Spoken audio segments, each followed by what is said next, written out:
Stop whatever you're doing. In the last 60 minutes, 6 financial bombs just detonated. The December jobs report showed the weakest hiring since 2003. The Supreme Court punted on a decision that could force the government to refund $200 billion in tariffs. Meta just became the biggest corporate buyer of nuclear power in American history. Trump canceled his second wave of Venezuela attacks and is meeting with oil CEOs at the White House right now. Fannie and Freddie were just ordered to buy $200 billion in mortgage bonds. And Saks Fifth Avenue is 48 hours from potential liquidation. Each one of these stories alone would move markets. Together, they're rewriting the investment landscape in real time. I'm going to break down exactly what happened, what it means, and how you should be thinking about positioning right now. Let's go. At 8:30 a.m. Eastern this morning, the Bureau of Labor Statistics dropped the December jobs report. And if you're trying to read the tea leaves on where the economy is heading in 2026, this data is critical.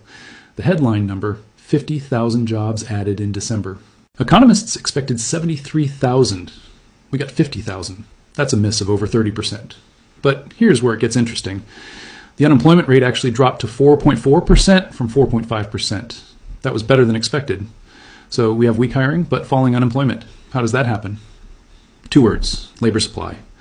Trump's immigration policies have encouraged workers here illegally to leave. Thousands more have been deported. The break-even rate, the pace of job creation needed to keep unemployment steady, has collapsed from 100,000 to just 40,000 per month, according to economists. In other words, we don't need as many new jobs to keep the unemployment rate stable because fewer people are entering the workforce. Here's what the analysts are saying. Heather Long, chief economist at Navy Federal Credit Union, called this a jobless boom. She said almost no hiring happened in 2025 outside of healthcare and social assistance. We would be talking about job losses if it weren't for healthcare. Jennifer Timmerman at Wells Fargo said the 50,000 number is close enough to consensus to satisfy markets. And investors focused on the unexpected drop in unemployment. Angelo Korkafis at Edward Jones called it a mixed report. Not weak enough to derail the Fed's pause signal, but not strong enough to remove its rate-cutting bias. Now here's the market impact. Before the report, traders were pricing in about a 14% chance of a rate cut at the January 27, 28 Fed meeting. After the report, that dropped to 5%. The 10-year Treasury yield is flat at 4.18%. The 30-year is at 4.84%. The Fed is on hold. And unless something dramatically changes, they're not moving in January. But here's the speculation piece, the part nobody's talking about. This jobs report confirms what J.P. Morgan has been warning about, uncomfortably slow growth in the labor market through the first half of 2026, with unemployment peaking at 4.5%.